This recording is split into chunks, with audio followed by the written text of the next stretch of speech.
Thank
TIS Sangam for having the vision, of course, to Siwan himself, for having the vision to set up the school over here and have the foresight to know that this area would one day grow to be a very large area and we need to cater for the needs for the parents and the children.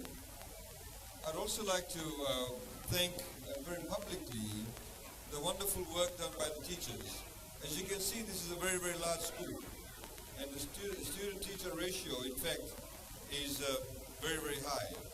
And therefore the teachers have a lot more burden. But I'm also happy to announce, as I've said in other places recently, we are currently carrying out an evaluation of the teachers' salaries and the conditions, etc. And we'll be carrying out further evaluation in the new year to ensure that the remuneration of teachers and the terms and conditions of their work is in fact reflective of what the market really should be paying and what the market should be offering. And that hopefully will get completed in the next 6 months. Parents, I think we should all put our hands together for the teachers because they look after your children. You leave them in your custody and they look after them for the school hours. And they're the ones who actually form the minds and the way that your kids will think, the children will think in the years to come. So let's put our hands together for the teachers. I'd like to very quickly also thank those of the parents who are here. It is very, very important for you to be able to share these moments with your children. You do not realize how important it is. I mean, I have a 5-year-old son, and for the past 2 years I've been missing his annual prize giving. And he goes to preschool. And only last week on Friday I went to his, what they call his graduation from, preschool. And the joy he had in seeing me there for the first time was something that I cannot put in words. So it's these very small things that we as parents can do for our children that will remain with them for the rest of their lives. So I urge you parents, please, it's not just about the annual prize giving, but it's also about that little attention you may want to pay to them on a daily basis. If they do come home with a little bit of homework, even though you may not be able to help them, but to just give them that attention, give them that level of importance, that will go a long way and that'll encourage them. Of course, as parents, we should not be disappointed just because your child has not come first, second or third. As long as you are there for them, as long as the child has done the best, that is what is really important, that they have done their best to the best of their capacity and the best of their ability. As you know, as highlighted, the government has given enormous priority to education. We are now allocating $250 a child for what we call free education. And it is indeed free, because many families previously had their children drop out of school because they could not actually afford to pay the school fees.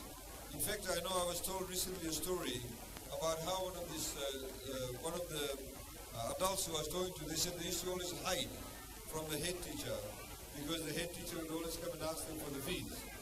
And this was actually what used to happen. Today, that is no longer a problem. If you don't have a job, if you lose your job, and you're about to get a job and you have a child, the child has got no excuse but to go to school. And so this is what we're trying to create. All of these children very soon, in about 10 years' time, they'll be going to high school. They'll be in university. All the way through, we'll actually pay for them to go. If they don't get a scholarship, if they get a place in university and they cannot afford to pay the fees, we will pay them. We'll pay for those fees. And please remember, parents, not everybody can become an engineer or a lawyer or doctor. What we need in Fiji also are good people who can be good motor mechanics, good engineers, foresters, marine scientists, people who can be good carpenters, good nurses. So no profession is beneath any other profession. And I know a lot of parents tend to put in the heads of their children that they have to become an accountant or a lawyer or a doctor. No, they should actually pursue what they are good at.